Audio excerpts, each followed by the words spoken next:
ఓం శ్రీ మాత్రే నమః. శ్రీ గురుభ్యో నమః. అమ్మవారి పిలుపు ఛానల్కి స్వాగతం అండి. ఆ అమ్మవారి యొక్క ఆశీస్సులు మనపై ఎప్పుడు ఉండాలని మనస్ఫూర్తిగా కోరుకుంటూ ఈరోజు వీడియోని అయితే స్టార్ట్ చేయబోతున్నాను ఫ్రెండ్స్. ఈరోజు వీడియోలో అమ్మవారు మనకు తెలియజేయబోతున్న సందేశం ఏమిటంటే, బిడ్డ, చూసిన వెంటనే తాకను అనకుండా ఒక్కసారి నా పాదాలను తాకు. అవి తాకినటువంటి గడియలోనే నీకు ఒక మంచి శుభవార్త వినేలా చేస్తాను అని అంటున్నారండి. ఇక ఆ సందేశంలో ఉన్నటువంటి ఆ పరమార్థం ఏమిటో తెలుసుకునే మనందరికీ ఒక చిన్న రిక్వెస్ట్ ఫ్రెండ్స్. నా వీడియోని అయితే ఎక్కడ స్కిప్ చేయకుండా చూడండి. నా వీడియో కనుక మీకు నచ్చినట్లయితే ఒక చిన్న లైక్ చేయడం మాత్రం మర్చిపోకండి ఫ్రెండ్స్. ఇక వీడియో అయితే స్టార్ట్ చేద్దాం. ఈరోజు నన్ను ప్రశ్నించకుండా నీ ముందు ఉన్నటువంటి ఈ పాదాలను తాకు. తాకిన క్షణంలోనే ఈ ఒక మంచి మాటల్లో ఒక మంచి శుభవార్త అయితే దాగి ఉంది. దాన్ని నీవు తెలుసుకో. నీపై నాకు కొద్దిపాటి కోపంగా ఉంది. ఎందుకో తెలుసా? నీకు ఈ మధ్య బాగా కోపం ఎక్కువైంది. ఎక్కువగా కోపాన్ని ప్రదర్శిస్తూ ఉంటున్నావు. ఇంట్లోని వారు నీ ప్రవర్తనకు ఎంత బాధపడుతున్నారో ఒక్కసారి అయినా ఆలోచించావా? ఎప్పుడైనా నీకు ఎన్ని పనులు అయినా ఉండవచ్చు, అలాగే సమస్యలు, చిరాకులు, ఇలాగే ఇంకేవైనా ఉండవచ్చు. కానీ నీవు ఇంటికి వచ్చిన తరువాత కొంతసేపు అయినా కుటుంబంతో గడుపు. నీవు చేసిన కష్టమంతా కూడా చీకటిలోనే మాయమైపోతుంది. అంతేకాని నీకు బయట బాధలు అన్నీ ఇంటిలో వారిపై చూపవద్దు కదా. దాని వలన నీకే ఎక్కువ నష్టం కలుగుతుంది. అప్పుడు నీ మనసుకు ప్రశాంతత అనేది ఎక్కడా దొరకదు. ఖచ్చితంగా నీవు ఎదుర్కొన్నటువంటి సమస్యల్లో మార్పులను చూస్తావు. చూసేలా నేను చేస్తాను. నిజమే, నేను ఒప్పుకుంటాను. నీవు ఎన్నో సమస్యలతో సతమతమవుతూ ఉన్నావు.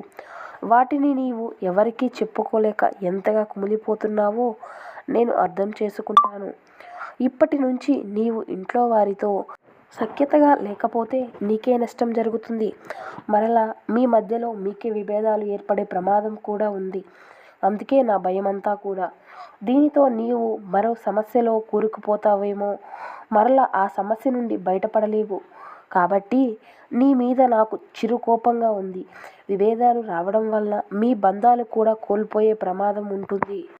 అలా జరిగితే ఇప్పుడు నీవు కొనసాగిస్తున్నటువంటి జీవన పోరాటాన్ని, నీవు ఎదుర్కొనే సమస్యలకు అర్థం లేకుండా పోతుంది కదా. నీ తల్లికి ఉన్నటువంటి అతిపెద్ద బాధ ఇదే. నీవు నీ వంతుగా నీ కుటుంబ క్షేమం కోసం నీవు ఆలోచిస్తున్నావు. అలాగే నీ ఆలోచన వారికి కూడా తెలియపరచాలి. అప్పుడే వారు కూడా అర్థం చేసుకుంటారు. ఎందుకంటే నీవు బయట ఎంత శ్రమిస్తున్నావో, వారి కోసం నీవు ఎంత కష్టపడుతున్నావో వారికి కూడా తప్పకుండా తెలియాలి. తెలిసినప్పుడే నీ మీద గౌరవం అనేది ఏర్పడుతుంది. అలాగే అర్థం చేసుకునేందుకు ప్రయత్నిస్తారు. కాబట్టి వారికి ఇవి ఏమీ కూడా చెప్పకుండా కేవలం కోపాన్ని మాత్రమే ప్రదర్శిస్తూ చిరాకు పడుతూ ఉంటే వారికి మాత్రం నీ మీద ఎందుకు ప్రేమ ఉంటుంది? అలాగే ఇంట్లో ఉండేటటువంటి నీ భార్య సైతం నీ కోసం ఎప్పుడూ కూడా ఆరాటపడుతూ ఉంటుంది కదూ. ఆమె కూడా నీకు ఎంతో ధైర్యాన్ని, ప్రేమను పంచుతుంది. ముందు నీవు ఎదుర్కొనేటటువంటి సమస్యల ముందు ఆమెకు తెలియపరచు. మీరు ఒకరిని ఒకరు గౌరవించుకోండి. ఒకరికి ఒకరు అర్థం చేసుకుంటూ, ఒకరి సమస్యలకు ఒకరు పంచుకుంటూ, వచ్చిన సమస్యలను పరిష్కారంగా వెతుక్కుంటూ వాటిని నెరవేర్చుకోవాలి. కానీ ఇలా ఒకరికి ఒకరు అర్థం చేసుకోకపోగా ప్రతిరోజు కూడా కోపతాపాలతోనే రోజులు గడుపుతూ ఉంటే ఎలాగూ చెప్పండి? ఇలా అయితే మీలో ప్రేమ అనేది లేకుండా పోతుంది. అయినా ఇది అసలు మంచి పద్ధతే కాదు. తను నీ అభిప్రాయాలను ఎంతగా గౌరవిస్తుందో నీవు కూడా అలాగే ఆమె యొక్క అభిప్రాయాలను గౌరవించాలి కదా. నా మాటపై విశ్వాసం ఉంచు. నీవేమీ తప్పు చేయడం లేదు, నాకు తెలుసు. అలాగే నీవు చేస్తున్నావని కూడా నేను అనడం లేదు. అనవసరంగా నీకు ఉన్న ఆనందాలను పాడు చేసుకుంటూ కొన్ని అవసరం లేని వాటి కోసం వాటిని విలువను ఇస్తున్నావు. కాబట్టి నీ కోసం, నీ మంచి కోరే నీ కుటుంబం కోసం కూడా కొంత సమయం కేటాయించు. ఎందుకంటే కాలం అనేది వేగంగా గడిచిపోతుంది. తరువాత ఏదైనా సరే నీ కుటుంబంలో ఒకరి అయినా కానీ కోల్పోయినా అప్పుడు నీవు బాధపడినా ఏమి ప్రయోజనం అనేది ఉండదు. అయ్యో, వారి కోసం కొంత సమయం కూడా గడపలేకపోయానే, వారితో కొంతసేపు అయినా మాట్లాడకుండా నాకు ఉన్నటువంటి బాధను వారికి చెప్పుకుంటే బాగుండేదేమో అని అనుకుంటూ వాటి గురించే తలుచుకుంటూ బాధపడుతూ ఉండడం కన్నా ఈ కొద్దిపాటి జీవితంలో సంతోషంగా ఉండడం చాలా మంచిది కదా. కాబట్టి నేను చెప్పేటటువంటి పనిని వెంటనే అమలుపరచు. ముందు కుటుంబంతో సఖ్యతగా ఉండడం అలవరుచుకో. నువ్వు ఎంత ఆందోళన చెందినా, ఎక్కువగా ఆలోచించినా ఏది కూడా నీకు రావాలి అనుకున్నది రాదు కదా. కేవలం ఎప్పుడైతే రాసిపెట్టి ఉంటుందో అప్పుడే నీ వద్దకు వస్తుంది. అంతవరకు నీవు ఎన్ని బాధలు కలిగినా, నీకు ఎంత సమస్యతో నలిగిపోతూ ఉన్నా, ఎన్ని ప్రయత్నాలు చేసినా అది నీకు చేరదు. రావాలి అని ఉంటా ఆ భగవంతుడు ఇవ్వాలి అనుకున్నా కానీ దానికోసం కేటాయించిన సమయంలోనే ఇవ్వబడుతుంది. ఆ భగవంతుడు కూడా అట్టి సమయంలోనే ఇవ్వగలుగుతాడు. అది చేరే సమయానికే నీకు చేరుతుంది. ఆ భగవంతుడు దానికంటూ సమయం కేటాయించి ఉంచుతాడు. అదే సమయానికి అది నిన్ను చేరుకుంటుంది. ఆ లోపు నీకు ఎన్నో పాఠాలను నేర్పిస్తుంది. అలా అలా అని నీవు ఇన్ని రోజులు కూడా చేసినటువంటి కష్టమంతా వృధా అయిపోయిందేమో అనే భావంతో నీ మదిలోకి ఎప్పుడూ కూడా రానియకు. నీవు చేసేటటువంటి కష్టం ఎప్పుడూ కూడా వృధాగా పోనివ్వను. నీకు ఒక సమయాన్ని ఒక పని కోసం కేటాయించావుగా, అది తప్పకుండా నీకు ఏదో ఒక సమయంలో దక్కుతుంది. ఇది మాత్రం నిజం. నీ పనిలో నీవు గొప్ప మార్పును చూస్తావు. అది కూడా ఈ రోజు నుండే ఒక మంచి మార్పు అనేది కలిగి వస్తుందని కనిపించేలా చేస్తాను. నీకోసం గొప్ప గొప్ప అవకాశాలు అయినా సృష్టిస్తాను. నీవు ఆశించినటువంటి ఒక గొప్ప అవకాశం దక్కుతుంది. అలాగే కొన్ని అకస్మాత్తుగా జరిగేటటువంటి సంఘటనలో నీ మనసు కూడా కుదుట పడుతుంది. నీకు ఉన్నటువంటి చిరాకు, కోపం అంతా కూడా మాయమైపోతుంది. నేను నీకు హామీ ఇస్తున్నాను. ఇకనైనా నీ మనసును ప్రశాంతంగా ఉంచుకో.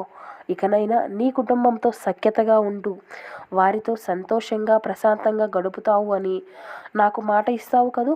మంచి శుభవార్తను వినేటటువంటి అవకాశాన్ని నీకు నీ కుటుంబానికి కలిగించబోతున్నాను. అలాగే నిన్ను హెచ్చరిస్తూ చెప్పినటువంటి మాటలు అని అనుకోవద్దు. నీపై ప్రేమ, అలాగే నీపై గౌరవంతో ఈ మాటలు అన్నీ కూడా చెప్పాను. ఈ తల్లి మాటలను అర్థం చేసుకొని నీ కుటుంబంలోని లేనిపోని కలతలను నీవు కారణంగా మారవద్దు అని నీకు తెలుపుతూ ఉన్నాను బిడ్డ. నీవు నన్ను అర్థం చేసుకుంటావు అని అనుకుంటున్నాను. అలాగే నేను నీ నుండి కోరుకున్నది కేవలం కూడా ఇదే. నాకు కావాల్సింది మీ ఇంట్లో వారితో నీవు సంతోషంగా ఉంటూ, ఒకరి అభిప్రాయాలను ఒకరు గౌరవించుకుంటూ, ఒకరి కష్టంలో ఒకరు భాగంగా పాలు పంచుకుంటూ అందరూ కూడా సంతోషంగా గడపాలి, మనశ్శాంతిని పొందాలి. నేను నిన్ను అడుగుతుంది కూడా ఇదే. మీరంతా కలిసి ఆనందంగా ఉంటేనే కదా నేను కూడా మిమ్మల్ని చూస్తూ మురిసిపోయేది, మనశ్శాంతిని పొందేది. ఎవరో ఒకరు ఇస్తే కాదు, మీకు మీరుగా మనశ్శాంతిని పొందాలి అని అది నీలోనే నిండి ఉంటుంది, నీలోనే దాగి ఉంటుంది. అదే మీరు తెలుసుకొని తప్పక పాటించాలి. మీరు చేసేటటువంటి పనుల్లోనే గొప్ప మనశ్శాంతి అనేది దాగి ఉంటుంది. డబ్బు, బంగారం, ఇలా హోదా ఎన్ని ఉంటే మాత్రం ఏమి లాభం? మనిషికి ప్రశాంతత లేనటువంటి జీవితం నిజంగా వ్యర్థమే.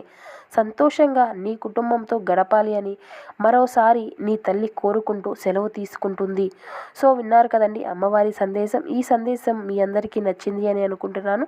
నిజంగా కొంతమంది లేనిపోని చిరాకులు, కోపాలు, బయట ఉండేటటువంటి సమస్యలు అన్నీ కూడా తీసుకువచ్చి ఇంట్లో ఏది కూడా వాటి గురించి చెప్పకుండా ఆ కోపాలు అన్నీ కూడా ఇంట్లో వారిపై చూపిస్తూ వారిని కూడా ఇబ్బందులు పెడుతూ ఉంటారు.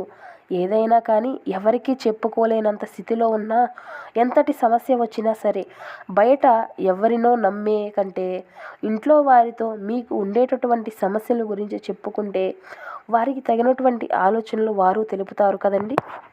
ప్రతి ఒక్కరూ కూడా దీన్ని గుర్తిస్తే కుటుంబంలో ఎలాంటి కలహాలు ఉండకుండా హాయిగా సాగిపోతుంది. ఓం శ్రీ మాత్రే నమః. జై Durga Bhavani. Thank you for watching. ఈ వీడియో కనుక మీకు నచ్చినట్లయితే ప్లీజ్ ఒక చిన్న లైక్ చేయండి.